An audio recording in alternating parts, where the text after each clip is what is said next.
Now's the time to be part of the team at Team Toyota. Step up to the plate with a winning lineup of new Toyota models like the new 4Runner, Grand Highlander, and the all-new 2026 RAV4. Or find something perfect for your game plan and your budget with over 300 certified used Toyotas available. And don't sweat a trip to the IL. Our service and collision centers will have you back in the game in no time. So slide into one of our 3 locations, Princeton, Langhorne, or Glen Mills, or take a swing online at teamtoyota.net.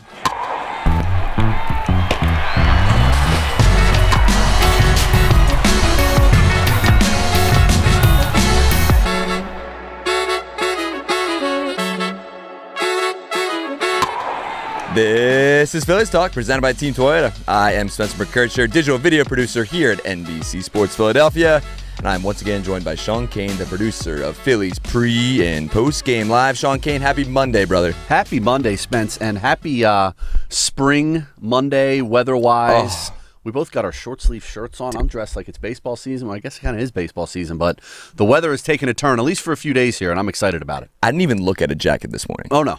Didn't even look at it. Yep, me neither. Had the windows open all last night. Beautiful. Bringing that fresh air in. Daylight savings time. I'm out with the boys in the backyard till 7:15 last night. We're throwing the ball around. It's beautiful. Warm. Ooh. Beautiful sunset, too. Man, what a difference a couple of weeks makes. I think we're back. For now. We're very back. Yes. Yeah, until it's 30 degrees in 2 weeks from now. And right. Probably the first 2 games of the season will be canceled because of rain. Yeah. But for right now, we are back, and it does feel good. 70-degree day on March 9th, Monday here as we sit down. First Monday pod in quite a while. Yeah. We had to do it today because you're in transit again tomorrow. More transit. So heading back down tomorrow to Clearwater. Looking forward to it. Going to be a lot of good content down there. Look for a podcast with our guy Cole Weintraub. Excellent. Possibly Jimmy Salisbury as well, because he'll be getting back down there. Mm-hmm. A lot of good stuff coming. And then obviously we will get to it too. But this coming Sunday, 6 days from now, we will have our live Q&A. Very cool. We'll get to that in a second as well. Looking forward to that. But first off, we want to start with, we saw the comments. This one, unfortunately, is going to be quick and short. Okay, this NFL podcast. free agency begins today. Sure, a lot going on. I have to pack. We have to get moving. But we do appreciate the comments on YouTube about the hour-long podcast. Yeah, that's great. We didn't mean that for that to happen, but sometimes when you and I just get going like that, and of course we're joined by Cole, get the juices going a little bit, baby. Lots to talk about, there's a lot to do. Yeah. But this one will be a little shorter because we both are pretty busy here at NBC Sports Philadelphia. But before we begin, I am heading down there. I'm flying down tomorrow. To Clearwater. Yes. Looking forward to another great week down there. Follow the content, and we'll have a bunch of podcasts and content all over my social media pages if you're not following. Yep. Please do. But then, Sean Kane, I'm heading north. Are going to be taking a train. I'm taking a train on Wednesday up to Manhattan for the Big East tournament. How many years in a row? Oh, man. Either between work and just going up there as a fan of the Big East and a fan of college basketball, probably maybe not 20 years total, probably about 15 in a row. That's crazy. Maybe closer to like 18, 19 in a row. We used to cover it for work. I'd go up, and then I just started going up with my cousin lives up there. I have some buddies that go up. My dad went up with me for quite a while. And just watching hoops, man, in the Garden, Big East basketball. Obviously, we're up there to watch Villanova, but we just love watching all the games. And it's nice. You take the train ride up, you hang out in Manhattan for a couple days, have some drinks, have some beers, get some food in between sessions, and then you're back home. So it should be fun coming back home Friday morning. And if you've never been up there to that Big East tournament, it's a party, man. It is insane. Yeah. Whether you're a basketball fan or not, it is just a sports basically kingdom for a week up in New York City. Yeah, all the fan bases converge. Every fan base has their own bar, and you hang out. And like I said, you go in, you watch some good hoops, you hang out in the bars and restaurants outside, and usually it's decent weather. It's hit or miss. This looks like it's be pretty warm later this week, so you can kind of hang out outside, and it's awesome, man. It's a good time. It's certainly college hoops ramping up for all you college basketball fans out there like the two of us are. It's a fun time of year. Can't wait. Good win for the Dukies this weekend against North Carolina. There you go. What do you think for the Cats? What's your expectations? For Villanova in terms of like a seed in the NCAA tournament? No, just this week up in New York for the Big East tournament. They're not playing Wednesday, which is a step in the right direction from the previous 3 years. So they've advanced to the quarterfinals already on Thursday. Thursday night they're going to get either DePaul or Georgetown. I think regardless of who they play, they should win that game.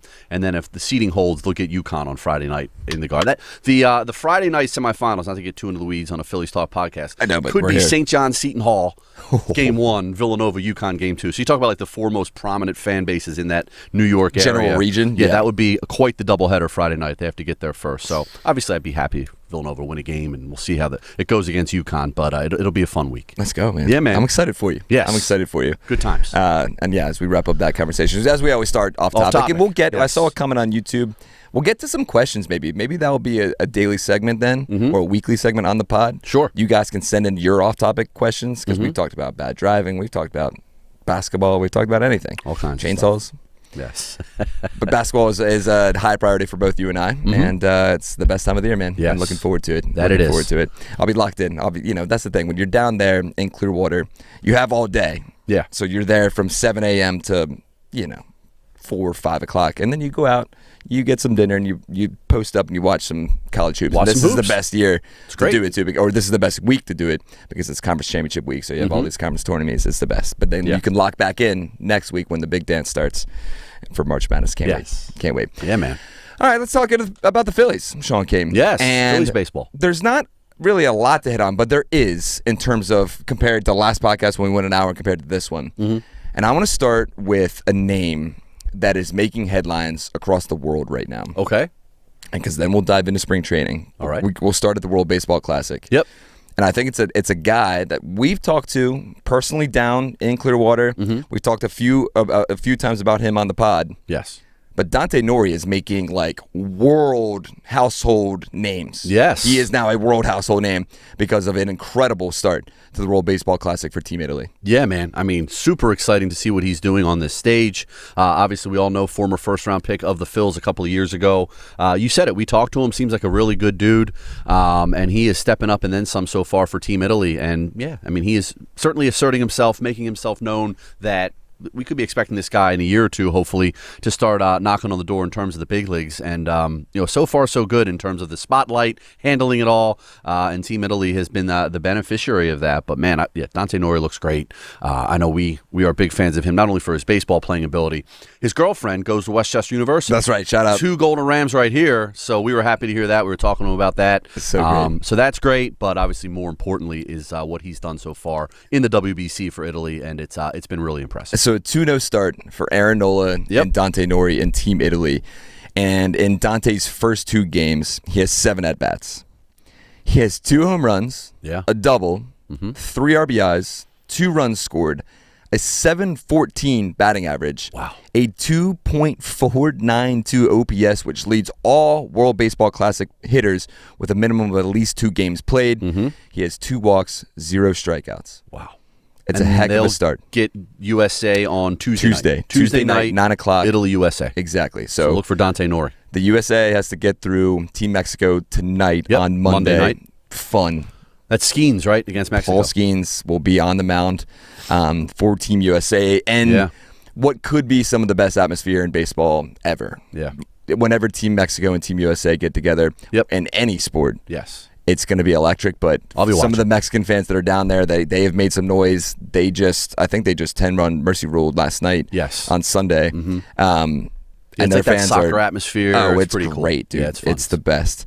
So looking forward to that game tonight. But just really cool for Dante Nori. And it's a name that could be maybe in play for the Phillies. I know we kind of mentioned it. We thought there was a chance that he was going to be playing second base for Team Italy. Right. Their social media team came out with the lineup card and had him at second base. And we're like, whoa, that's developing news.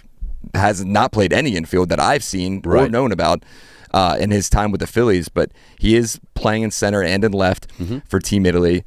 And again, maybe it's a name that I don't know if it could be in play this year, depending on injuries and stuff. But if he's making these this type of, start for the World Baseball Classic in front of the whole entire world, I mean, if you're Dave Dombrowski and you're the Phillies brass, it's got to be noteworthy to a point. Yeah, good couple games, and we'll see what he does now these next 2 games for Team Italy as they ramp it up, including against the U.S. on Tuesday. But yeah, it certainly beats the alternative of him not stepping up to meet the moment. So far so good, and really looking forward to watching him play against the United States on Tuesday night. It's gonna be awesome. Be awesome. And Knowles, we'll hopefully see Knowles here shortly. I think he's pitching. He pitched last Wednesday, so maybe he pitches. I think it's coming up against Brazil. Okay. I want to say I think that's their last pool game, like March 11th. I want to say. All right. That's when we'll see Aaron Nola. Transitioning, is there anything more that you want to hit on the World Baseball Classic? I mean, Team USA looking great. Schwarber, big home run. My obviously. Goodness. Yeah, it was a little dicey there against Great Britain for about 4 or 5 innings. Well, the very first pitch of the game. Yeah, Scoobs. Scooble gets taken deep, and then the bats just couldn't get it going. For the first 4 innings, nothing, and then the 5th inning they get a little something thanks to some poor defense by Great Britain's third baseman and a questionable decision by their manager. Yes, the manager takes the reliever. What was it? The Niger Morgan. Niger. Yeah, I don't know something. I forget his last name, but he was dealing, and he was pumped, and he was animated. And then dude, staring down the dugout. Yeah, then he gets the ground ball to third, and the third baseman airmails it, and then I believe that was Ernie Clement that got on base there, and then all of a sudden they go to the bullpen. PCA doubles. Second and third, Schwarber comes up. Wild pitch scores the first run to tie it, and then Schwarber just goes deep to right field to give the USA a 3-1 lead, and then they end up winning the game, I believe, 9-1. But it was cool to see Schwarber break it open like that, and kind of everybody sigh of relief because they're like, oh man, this is the 5th inning. We're halfway through this game and we're losing, and Great Britain, no less, got everybody rolling. Yeah, and then there were some other hard hit balls, and to Great Britain. We saw Vance Worley come in later in that game, which I couldn't believe. Vance Worley, it feels like it was 15 years ago that he pitched for the Phillies, and he comes out of quasi-retirement to face Bryce Harper and the boys, and so that was fun to see. But good win for him, and the off day Sunday, and then like you said, Mexico tonight's gonna be a tougher test for him. Can't wait. That'll be interesting. Can't wait. Yeah. Hilarious though. Just we're talking there. I was with some buddies on Saturday night, and it was one of those moments that you and I have talked about multiple times. Yeah. Where Kyle's up to bat, you can feel it coming. Mm-hmm. And it's one of those. It's some of the best feelings as a baseball fan you can have. Yeah. Where the crowd's into it, the pressure's starting to be, kind of turning the tables a little bit, and just the next pitch and the way he stares at it, man, it's the best. Yeah, he was, and it's the first Schwarber. I guess it's the second Schwarber in 2026. Exactly. Yeah. Exactly. In the leadoff spot, which is interesting. Yeah, it was interesting. Bobby Witt didn't play. I know. He'd be in my lineup every day, but hey, you got options, I guess. I guess so. And Gunnar had a great game. Gunnar Henderson. Oh yeah. He ended up, I think, 2 for 4 with 2 doubles. And he was all fired up with his double as well. Just to go back real quick, Brad Keller had a nice inning too later in that game. He did shutdown inning for Brad. Yep. Niger Victor is his name. That's it. Niger Victor. He was, like I said, he was dynamic, bro. And he's talking. He's talking all this stuff to the USA out Harper, dugout. A couple other guys. And we were saying too, my one buddy was like, "Man, shut up." And I'm like, "Are you kidding me? Yeah. This kid's a prospect for the Angels. Yes. And you just struck out Judge, Harper, and Schwarber. Yeah. Oh, I'm here and talking anything I want. Yeah, looking in the dugout. Oh yeah. Yep. Oh yeah. I'd be doing the same exact thing. Yeah, but that momentum shifted quickly after he was removed from the game. Very quickly. Yeah. And it's funny too, as we wrap up the World Baseball Classic, I saw there's been comparisons between this Team USA team just doesn't seem like they're having fun. Oh yeah. And it's well, look at the Dominican team. They're posting on social and they're having a great time. I think it's just hey man, I'm glad that Dominican team is probably some of the best that's one of the best teams ever made, assembled. Yep. And I think for the Team USA, I think it's just, hey, this is all business, man. We're here to handle business. We're still going to have fun. The amplitude is going to build as you get into the quarterfinals here, as pool play kind of wraps up. Yeah. They're fine. I don't think we need any of that. Now, the bromance between Harper and Judge has caused a stir. Yeah. I mean, I don't know. I get it. The Dominican Republic guys and even Team Mexico and Venezuela, a lot of those guys literally grow up together playing baseball in those countries, whereas a lot of Team USA, they know each other, obviously. Some of them know each other from early stages of baseball, but a lot of them, this is probably the first time they've shared a clubhouse. But I think they're doing a good job of going out of their way to kind of embrace each other in that clubhouse. And everything Harper has said, and all these guys have said, is, the pride they take in their country and getting to play with these guys. And Judge and Harper spending all this time together. And I saw Harper was criticized a little bit by some people because, of course, like he had a very good long answer soundbite, and people take like 5 seconds of it, where he was asked about the Olympics, and part of his answer was, the WBC is great, but it's not the Olympics. And that's all people take. Oh, he doesn't even care. Well, no, he went on to say how great it is, Team USA. It's all he said for months now is wearing USA across his chest, representing his country, how great it is, getting to play with these guys. But he also hopes, it's like a lot of people hope, that by 28, that they get a chance to play in the Olympics as well, because the Olympics is the biggest stage. And I think Bryce is hopeful that in this new CBA, they can come to an agreement similar to what hockey does, to pause their season for a couple of weeks mid-season, which is not an easy task, and let these guys go play in the Olympics in 2028, which I think would be awesome. So that's all Bryce was saying, and then, of course, it gets kind of taken out of context with, it isn't the Olympics. Like, unfairly criticized, Bryce was, in my opinion. And it's one of those things where, and I was explaining it to Sophia the other day, like it is the World Cup of baseball. I know it's not anything close to globally World Cup, but even like you see the videos of Chinese or Taiwan, basically Chinese Taipei, they stave off elimination, and there's people in like their main train station in Taiwan. There's probably 50,000 people stuffed in a train station, stopping their day to watch the final inning, to watch them stave off elimination, and people are crying. Like it means a lot to these guys. No doubt. I think Bryce's point isn't about necessarily like, hey, this isn't as big of a deal. I think it is. Like you've seen Scotty Scheffler win the Olympics, win the gold medal, and he's sobbing. He said that's the biggest accomplishment more than the Masters. It's the Olympics. It's completely different than just a World Baseball Classic that this is the 6th edition. Off the top of my head, I'm not sure. I think it's it was 06 they started it. Yeah. So I think it's either the 5th or 6th. Yeah. Regardless, it's not the Olympics. No. So, and that was his point. Yeah. It's still a big deal, and everyone's still representing their countries with pride. But again, it is not that big of a deal. But it is funny to see his little bromance with Judge, and I don't know if there is any. I doubt there is. Like, hey, this would be great if we could do this sometime together. No, they're both locked in pretty long term right now. And that's exactly it. Yeah. Exactly it. But even the Phillies. Aaron wants to come down here. We could probably make room for him in center field or right field or that's what wherever. I'm saying. Yeah. Like, Aaron, leave there, come here. I don't think Bryce is going to leave there to go there. And Yankees fans are delusional like that. And there's some Phillies fans that I saw on social media too that were like, look, Bryce wants to leave. Look, he just wants to go. Jeez Louise. Right. Yeah. No, apparently they're pretty good buddies. Not even before this. They're talking on the phone a lot about baseball and other things, which is great. But for sure. But no, I don't think we have anything to worry about on that front. Hopefully. Last thing, Taiwan pitches for Team Mexico and dazzles on Sunday night. 3 innings, 2 hits, was phenomenal. Yeah.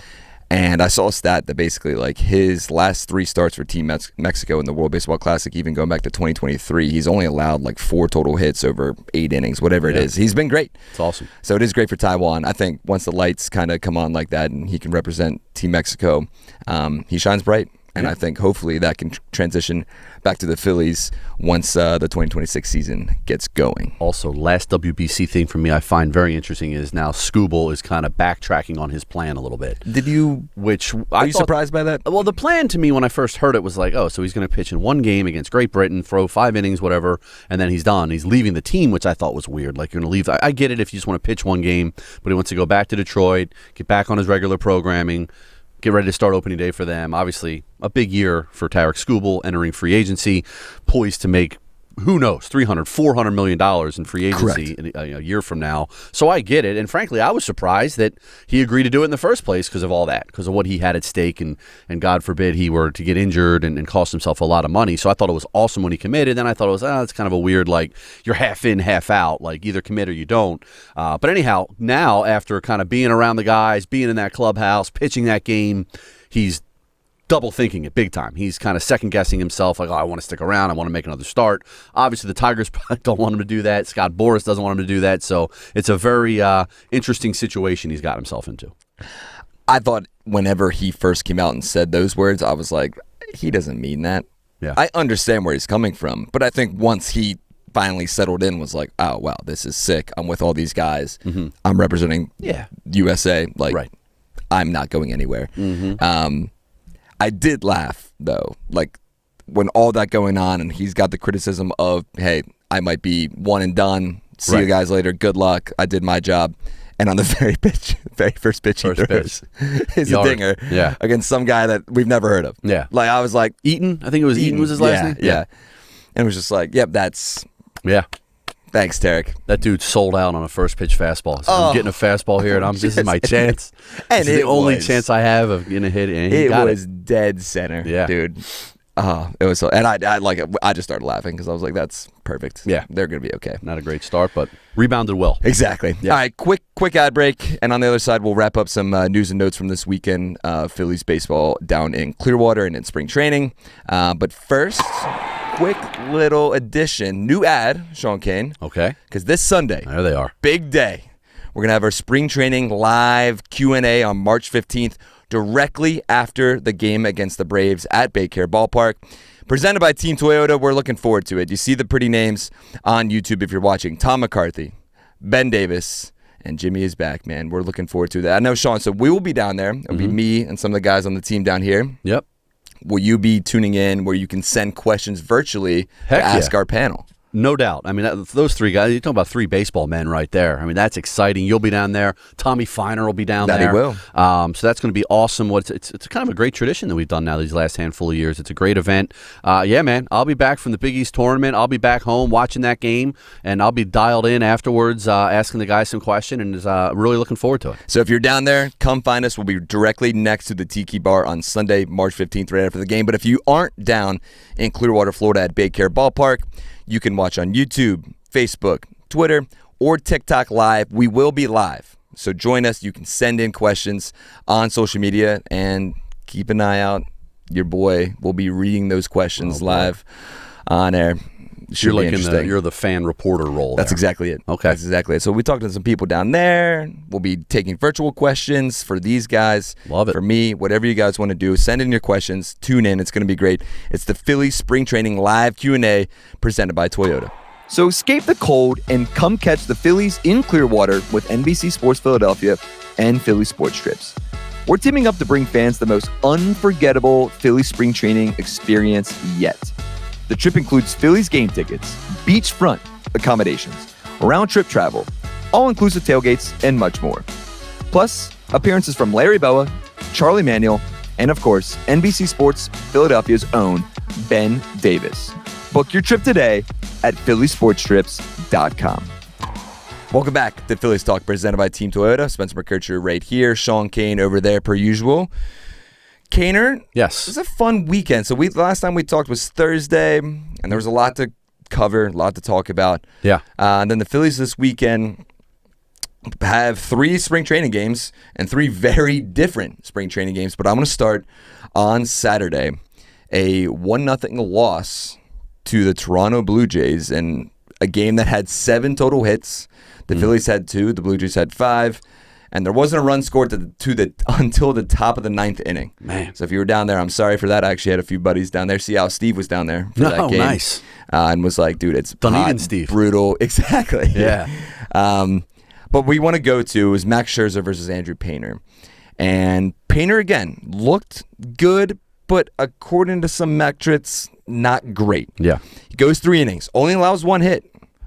1 walk. No strikeouts, though. And his velo only topped out at 96.3. His command was a little all over the place. But again, it's still 1 hit over 3 innings, and that's what I'm going to take away from it.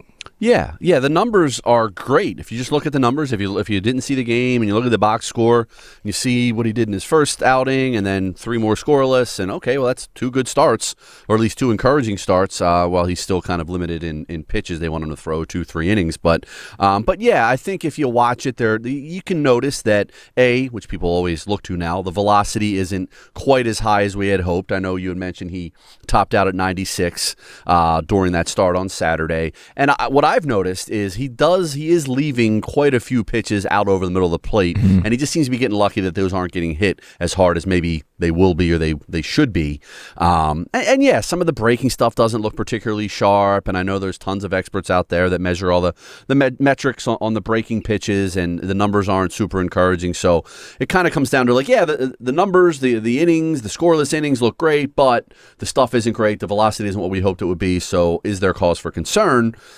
I'm not going there yet. I'm happy that he's healthy and he's getting outs And yes, at some point, you're going to see the velocity tick up. You want to see the breaking stuff a little sharper. You want to see the location a little better. But right now, I'm going in the positive direction with Painter, chugging along here. We still got 2-3 weeks till opening day here. His first start won't be probably for another. Probably 3 weeks from right around now. Right. So I think he's got time to kind of round in. And yeah, I think there's going to be a learning curve even when the season starts. There's going to be some starts where he doesn't look great. He gets into some trouble, but grind through it, be a member of the rotation, and then I think as he settles in, as he gets comfortable, I hope and I think we're going to see the guy that we've been waiting to see for these last couple of years. I saw something too that was like the nervousness has turned into anxiety about Andrew Painter, and we have to remember he's 22. He's soon to be 23. He'll be 23 in a month from tomorrow. Okay. He has yet to touch a big league mound. He went through Tommy John at the age of 21. 20. Yeah. That's a big deal for a top prospect. And we knew that the comeback was going to take a while. It's okay. Yeah. And I saw something, he 3 years ago, when he kind of made his debut, he was topping off with his velocity of the slider at like 92. And I remember that, and I was like, yeah, that was incredible. On Saturday, he only topped out at 88.3 miles per hour with the slider. He only threw it to 3 batters, not a lot. 10% to lefties, 7% to righties. Yeah. There's all these metrics now that you mentioned. I'm sure if you're on Twitter, X, whatever you want to call it, you've seen it. This usage rate from pitcher list stats gave his locations to right-handed batters F. There was only 3 balls in the strike zone. A lot of balls high up to right-handed batters. And it's the same thing with lefties, not a lot of balls low. So, again, I think he's still just trying to pinpoint what it's going to take to get back to what he expects to be. Whether it's the arm position where it's, come down a little bit and he's trying to get it higher. His release point, JT has talked about that multiple times. I don't know. It's okay. Mm-hmm. It's okay. He's through 2 spring training starts? Yeah. We don't need to freak out. Let him get back into things and let him step on a big league mound at Citizens Bank Park where that momentum and all that motivation comes right back to you. Yeah. And he's mentioned so many times to reporters and even to us on the broadcast that he never lets the moment get too big to him. Mm-hmm. Like, even a spring training game, he can feel himself get nervous, and then he's like, I'm in control. This is my time. Right. So imagine that at Citizens Bank Park when he makes his first start of the season. Yeah, there'll be some adrenaline there. It's going to be awesome. Yeah. It's going to be awesome. Yeah.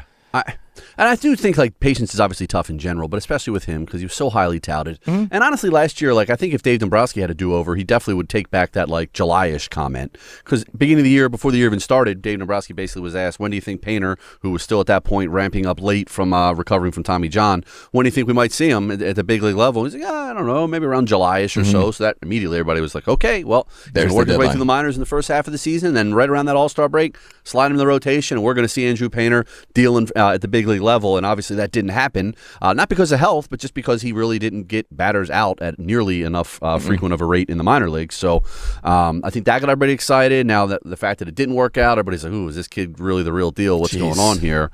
So let's all just, and again, he's getting outs now. It just doesn't look as good as we want it to look. But no, I'm with you. You just give the kids a little bit of slack, and let's see how he does when the adrenaline starts flying, when there's 45,000 people cheering, big league debut. I think the velocity just might uptick a little bit there under those circumstances. I'm back on my milk box. Yes. Because I've said it so many times, basically throughout this entire offseason. Once Justin Crawford struggles to start the year, can we all pump the brakes? Mm-hmm. Can we not freak out? Don't we want this young talent, this infusion? Don't we want to boost them up? Isn't this what we've been waiting for, Phillies fans? To get this young core group of guys to make their debuts and perform for this team? Yeah. So when they don't perform, let's chill out. Right. It's okay. Andrew Painter has 2 spring training starts. Yeah. It's okay. He's allowed 2 hits in 6 innings. Yeah. It's fine. He's good. I hear you. Same thing with Crawford, too. My goodness. Let him develop. Yeah. Let him. Growing pains are going to be there, obviously. It would be silly not to expect some growing pains. But yeah, let's hang in there and let's see these kids develop. And yeah, and the Phillies, frankly, they need them. They need both those guys to contribute at the big league level, and I think they will. I feel like it's going to be like June, and I'm going to be standing on my freaking 10 milk boxes. Mm-hmm. Can we all calm down? Yeah. Jeez Louise. All right, switching to other gears. Other gears? Otto Kemp I think, has solidified his spot on this team based on his spring training performance so far. He has a higher OPS than Alec Boehm, and we know what Alec Boehm has produced this season or this spring training so far. He's had some, maybe arguably his best spring training to date so far in 2026. But Otto Kemp has a higher OPS than him. He goes yard again on Sunday in the very first inning against Semyon Woods Richardson, the Twins' #1 guy, pretty much. Maybe Joe Ryan, Nick Abel can be in there as well. Yeah. But Otto Kemp has solidified, in my opinion, a spot in this roster. Again, friend of the program. Yeah, friend of the program. You talked to him. We've talked a ton about him. And the Phillies, as we've discussed, they want him to contribute. They think he can contribute now that he's healthy. And yeah, I think he's going to be a left field platoon guy. I think him and Marsh are going to platoon, and then we'll see how it goes from there. They got the flexibility if they want Kemp in a couple different spots in the infield. He's had some time at third. He's had some time at first. He's even had some time at second. And if he hits, you get his bat into the lineup, and I think he's going to hit. And the spring signs, as you just detailed, have been very positive. Good kid, hard worker, fits in with that clubhouse. So I think there's a lot to like with Otto. You're not expecting Otto to be your best hitter this season, but if he can be a guy with some pop towards the bottom of that lineup, give you a little juice from the right-handed side, I think that's all they're really looking for, and then play a capable outfield. I don't think they're going to expect him to win any gold gloves out there, but make the plays you're supposed to make, and that's what the Phils will sign up for, and that's what I think we should sign up for as well, and I'm excited for him, and I think he's going to have a lot. Get that confidence going. And we saw even when he was playing hurt last year, basically on one leg for a while, he was driving the ball. He hits for extra bases. He hits homers. He hits doubles. This is a guy that's really hit every level of the minor leagues, and we saw it a little bit last year. So I'm excited for him. And yeah, like I said, I think he's going to be a big part of their outfield mix. I can't wait to, because, and that's the thing, I don't know, how much do you think the platoon is going to be? Is it going to be like with Marsh, where against lefties we'll see Kemp? Is it going to be, hey, Brandon, if you had the end of the season that you had, and Rob Thompson has mentioned that a few times, like, Brandon, you've had a hell of a year after your terrible April, and Rob Thompson believes that that's the Brandon Marsh that we're going to be used to knowing. Is that going to be a thing where it's going to be split kind of platoon, or is it going to be like whoever has the hot hand for that week we're riding with? I think there's some flexibility there. Like, I think you're going to see Kemp a ton against left-handed pitching, and if Marsh is hitting and he's producing, and Crawford, there's nothing wrong in my opinion of giving Justin Crawford a day here or there. I don't think he's got to play 162 games. I do think you need to play him on a regular basis. You can't play him half the time. You need to let him hit. But yeah, if Crawford's struggling or just once a day, obviously, Brandon Marsh has proven he can play center fielder. I think he's a better defensive left fielder, but he can certainly play a big league center field. So if Marsh is going, maybe you kind of mix in the three of those guys and you keep that rotation going. Not rotation, but you know what I mean. I think you can play Marsh a little bit in center to get him some more bats. For sure. While you still have Kemp in the lineup. And Justin Crawford, I don't think it's a sin or a crime if Crawford plays 5 out of 6 days or 5 out of 7 days. Like, as long as he's getting regular at bats, I'm cool with that. Same. And Otto on Sunday, when he hit the home run, he was at third too. Mm-hmm. That's the thing. I think, and that's when it's going to come down to this final bench spot too, because you're going to have Otto Kemp who can play first, third, second, center, left, and then you're going to have Dylan Moore, in my opinion, who can play first, second, short, third, left, center, and right. Right. So I think that's what it's going to come down to. But, Otto, I just want to hit on his numbers real quick. In 10 games, 27 at-bats, he has 7 hits, 16 total bases, 3 doubles, 2 homers, 6 RBIs, 3 walks, only 7 strikeouts, a .259 average with a .926 OPS so far this spring for Otto Kemp. And if that doesn't get you going, I don't know. Yeah, and obviously spring numbers aren't the end all, but I think you can just tell he's comfortable. Correct. He's having good at-bats. And he had good at-bats a lot last year. I know he went through some funks, but and I don't want to blame the injuries for everything because everybody's a little banged up, but I think it impacted him. Yeah, so I think the guy is a big league hitter. And I think he can play an adequate defense wherever he is. They'll take that, and I think he'll be a plus contributor. Last question. Yeah. Who is getting that? I saw there was a poll from our friend at Phillies Tailgate. If you don't follow him on Twitter, we talked about them a bunch. Our guy Tyler, he's the best. But he put out a poll that had Pedro Leon, Dylan Moore, and Brian De La Cruz or other on who do you think is going to make that last bench spot.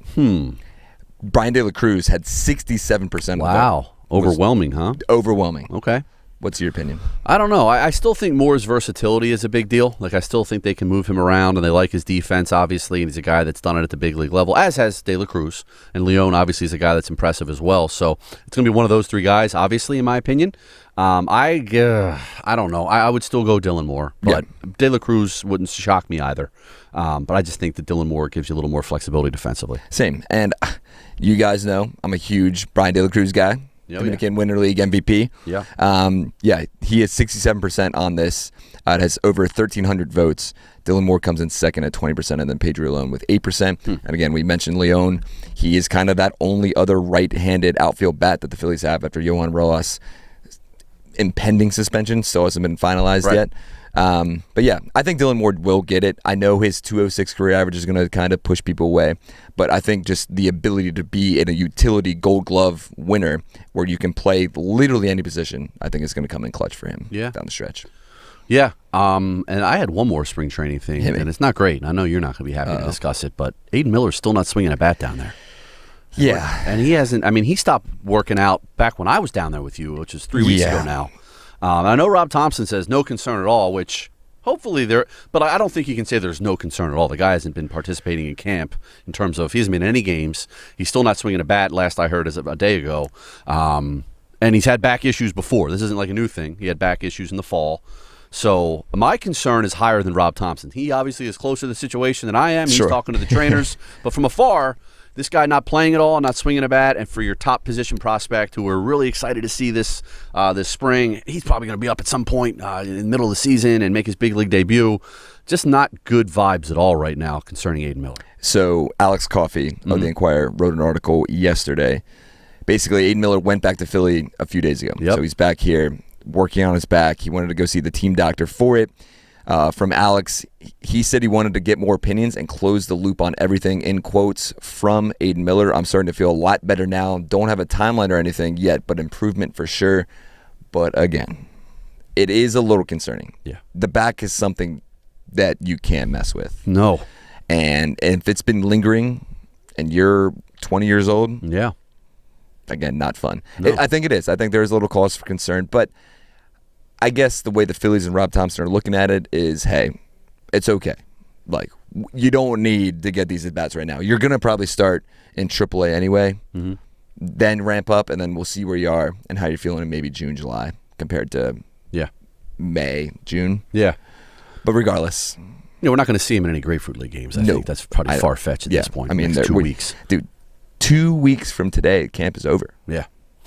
Yeah. Which is a bummer for Aidan Miller. And for us. Like, I was looking forward to watching him hit. I think the Phillies are obviously excited. All the vets were excited. For sure. Yeah. I was, me, man. I know you. That's why I don't want to bring it up, but I feel like that's something that we probably should discuss. I don't know where you're going to, but that one's tough. Not going anywhere. I'm rooting for the kid. You know who's playing? Who is he playing? No, you know who is playing? I don't want to go with our Stephen Kwan, Aidan Miller. Stephen Kwan playing a little center field, playing a little left field, Gold Glover. Whatever, man. Bat the ball. But no, hopefully, Aidan Miller, hopefully you're right. I want you to be right. I want years from now for us to look back and say what an idiot I was for suggesting that we should trade Aidan Miller for Stephen Kwan back in July of 2025. Can't wait. Hoping that's the case, hoping Aidan gets healthy, plays, and is a huge part of the Phillies infield for the next 10 or 15 years. Is it like 1 to 10 concern? Me? Yeah. Like right now, like a 6, 7. Yeah. Okay. Like I'm up there. Oh, hey. So that was not intentional. Not intentional at all. But yeah, over a 5, like over a 5 for me. Like, and it's recurring. Like he had it in the fall league, had to bother him then he, here we are in spring. He ramps back up, and like the first week of camp, it starts bothering him, and it doesn't seem to be getting. Well, he says he's doing better, but still not really swinging a bat. And he's back in Philadelphia, getting different opinions. So, just reading between the lines, it doesn't seem like a really positive situation right now. Mm-hmm. I'm at a 5. Okay, I'm at a 5. I think coming up here, like I said, get it right. Yeah. You don't need to worry about making the big league roster. You don't need to worry about even probably making the AAA roster. You're going to be on it. Get right in AAA to start the season, and maybe we'll see you in July. Yeah. Let's hope so. Let's hope so. I'm still optimistic we'll see him at some point, and even if not, hopefully he just gets healthy and gets to AAA. And we'll get up in Lehigh and go see him. Yes, for sure. Go say what's up. Go say what's up. All right, we got to land the plane. A lot going on. NFL free agency. My phone, Schefter's been going nuts, dude. Schefter's got a lot going on. Yeah, but I don't think anything. More important, what does Dave Zangaro have going on? That's true. A lot. Yeah. We got nothing. The Eagles are keeping defensive back Michael Carter II on a renegotiated deal. That's not exact. It doesn't really cancel out the Jalen Phillips loss, but Jahan Dotson gone. Okay. All right. So we got some action. I'm producing our Birds Huddle 6 o'clock show today, Spence. That's what I'm saying. We got Danny Palmels, Barrett Brooks, and Dave Zangaro, so we're going to be all over the Eagles news at 6 o'clock for any of you Phillies fans that also follow the Philadelphia Eagles. There you go. And we got a free agency special tonight at 10:30. Jalen Phillips gone, dude. Dude, a lot of money for Jalen Phillips. You kidding me? $30 million a year. If you're him, I'm like, yeah, okay. Yeah, and if you're the Eagles, I get it too. Yeah, like, sure. I'm not giving you $30 million. Yeah, sorry, man. Yeah, you're not worth $30 million. God bless. Good luck in Carolina. See ya. Yeah. All right. We're going to land the plane. Thanks for listening to the Phillies Talk podcast. I got to hop on a plane. Yes. Literally 24 hours from now. Enjoy Clearwater. Thank you, pal. Sorry I won't be with you this time, but no, you go enjoy. You'll do great. We will we'll recap your travels and my travels the week before, I guess, like right around St. Patty's. I'm coming home on St. Patty's Day. Okay. All right. So that later in that week, maybe. Okay. I know you got a big tournament in Penn State. I do. Not this weekend, but next. I got a 5th grade state basketball tournament that I'm dialed into. We're just getting all this basketball stuff out of the way. This Big East tournament, the 5th grade stuff. And I'm with opening day where we're just dialed into baseball. 70 degrees today on Monday. Feels like baseball season. Can't wait, dude. Can't wait. Well, thanks for listening to the Phillies Talk podcast presented by Team Toyota. For Sean Kane, I'm Spencer McKercher. I will catch you guys in Clearwater. We'll catch Sean Kane next week. And keep an eye out for the latest Phillies Talk podcast coming at the end of this week, maybe. You'll see if you're lucky.